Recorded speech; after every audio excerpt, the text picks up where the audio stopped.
नमस्कार दोस्तों, मैं हूं बॉबी और आज हम बात करने वाले हैं कोविड-19 महामारी के कारण प्रभावित प्रवासी मज़दूरों के बारे में। तो welcome to our channel study times. आज इस चैनल पर हम बात करेंगे जो प्रवासी मज़दूर हमारे कोविड-19 लॉकडाउन से प्रभावित हो रहे हैं। इससे पहले जानते हैं हमारे देश में कोविड-19 ने किस प्रकार प्रभाव किया है और कितने केसेस अभी तक भारत में आए हैं। जब तक मैं ये वीडियो रिकॉर्ड कर रहा हूँ अब तक भारत में 72,593 केसेस आ चुके हैं और कुल इंडिया में मौतें हुई हैं 2331 मौतें। आगे बढ़ते हैं हमारे डेली वेजेस वर्कर के बारे में जो कि इंडिया में मौजूद हैं। PLFS द्वारा प्रदान की गई जानकारी के अनुसार हमारे देश में 86.50 करोड़ वर्कर हैं, जिसमें से 9 मिलियन वर्कर जो होते हैं वो अपने राज्य से दूसरे राज्य पर काम की तलाश में जाते हैं। विशेष रूप से आज हम इसी वर्करों के बारे में बात करना जा रहे हैं कि कैसे ये लोग एक राज्य से दूसरे राज्य पर काम में जाते हैं और इस लॉकडाउन में फंसे हैं। जो डेली वर्कर एक राज्य से दूसरे राज्य में जा रहे हैं वो अधिकतर यूपी, बिहार और झारखंड से होते हैं। तो आगे बढ़ते हैं किस प्रकार की प्रॉब्लम फेस की जा रही है इन लेबर्स के द्वारा। तो हाँ, कोविड-19 महामारी से बचाव के लिए हमारे माननीय प्रधानमंत्री जी ने एकाएक लॉकडाउन का आदेश दिया।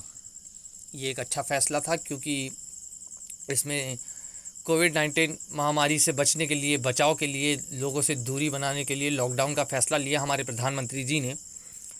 किंतु जो लोग यहाँ पर लेबर एक राज्य से दूसरे राज्य पर गई हुई थी वो वहीं पर फंस गई जहाँ पर लॉकडाउन शुरू हुआ।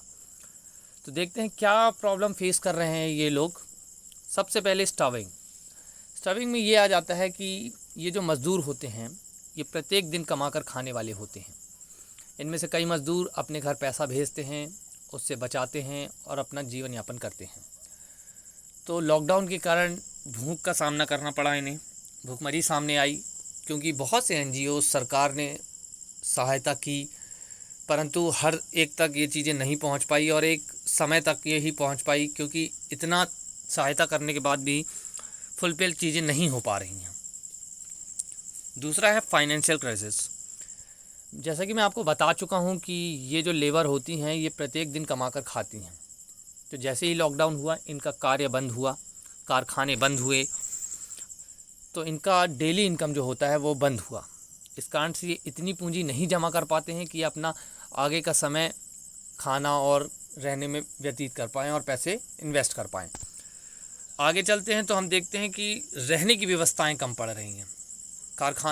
कई जो लेबर होते हैं वो जिस कारखाने में काम करते हैं या जिस दुकान में भी काम करते हैं बाहर से आकर, कई मज़दूर वहीं पर रहते हैं और कई रूम लेकर रहते हैं।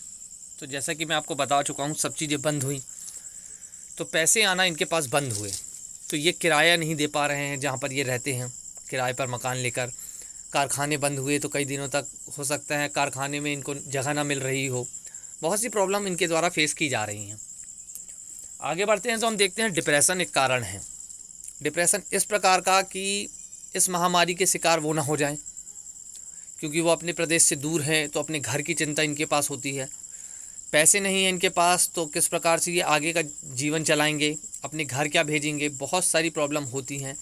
इससे ये लोग डिप्रेस होते हैं, इनको स्ट्रेस होता है। आगे बढ़ते हैं, हम देखते हैं कि लॉकडाउन में और क्या क्या प्रॉब्लम हो रही हैं। इस लॉकडाउन में बहुत से वर्कर पैदल चलकर, साइकिल से चलकर, ट्रक्स में जाकर, ऑयल टैंकर्स में, कंक्रीट मशीन से, जो साधन जिसको मिल रहा है वो अपने घर जा रहे हैं। आप समझ सकते हैं कंक्रीट मिक्सर मशीन के अंदर जाना और ऑयल टैंकर के अंदर घुसकर जाना, इसका अंदाज़ा आप लगा सकते हैं कि किस हद तक ये लोग अपने घर जाने के लिए परेशान हैं और किस हद तक जा सकते हैं। आगे बढ़ते हैं तो देखते हैं हम कि जो इंडियन गवर्नमेंट है हमारी, उन्होंने सहायता दी, कुछ स्पेशल ट्रेन चलाई जो लोग फंसे हुए हैं उनको अपने घर पहुंचाने के लिए। परंतु वर्कर इतने ज़्यादा थे, ट्रेनें सबको फुलफ़िल नहीं कर पा रही थी। सबका एक समय आता, 10 दिन बाद, 20 दिन बाद, 1 महीने बाद। तो कई लोगों ने ये भी सोचा कि जब तक हमारा नंबर आएगा तब तक हम पैदल चलते हैं, उन ट्रेनों से ना जाकर हम पैदल चलते हैं, और पैदल चलना शुरू किया। तो एक डाटा के अनुसार लगभग लोग 2000 किलोमीटर, 2500 किलोमीटर तक पैदल तक अपने घर गए हैं। आगे बढ़ते हैं तो हम बताते हैं, एक न्यूज़ के अनुसार राजस्थान में गवर्नमेंट जो है वो 675 रुपये प्रति व्यक्ति चार्ज कर रही है उनके घर पहुंचाने के लिए। तो आप समझ सकते हैं, मैंने आपको बता चुका हूं कि लॉकडाउन में ये जो लेबर होते हैं ये किस प्रकार अपनी इनकम कमाते थे और लॉकडाउन के बाद इनकी क्या स्थिति हुई इनकम की। तो 675 रुपये देना इनके लिए एक बड़ी बात हो जाती है, क्योंकि ये ऑलरेडी अपनी भूख से परेशान हैं, काम इनके पास नहीं है, तो ये 675 भी इनके लिए एक बड़ी रकम होती है। हालांकि हम घर बैठकर ये अंदाज़ा लगा सकते हैं कि 675 रुपये ही ले रही है सरकार, किंतु काम बंद हो जाने के कारण लॉकडाउन बहुत लंबा चल रहा है, इसके कारण इन लोगों के लिए ये 675 रुपये भी एक बड़ी रकम हो सकती है। इस कारण से हो सकता है लोग पैदल जाना प्रेफर कर रहे हैं, क्योंकि ये 675 यदि एक व्यक्ति का ले रहे हैं तो फैमिली में 2-3 लोग हैं तो वो कहाँ से लाएंगे ये पैसा। इसी कारण से लोग पैदल चल रहे हैं, बहुत बड़ी बड़ी दूरी, बहुत लंबी लंबी दूरी पैदल तय कर रहे हैं। हमारे कृष्ण कुमार जी हैं जो पैदल अपने घर जा रहे थे, उनसे पूछा गया था कि आप दोबारा काम करने के लिए वापस जाएंगे, तो उन्होंने कहा बड़ी दुख भरी आंखों से कि मैं अपने घर में नमक खा लूँगा पर अब दोबारा अपना घर छोड़कर नहीं जाऊँगा।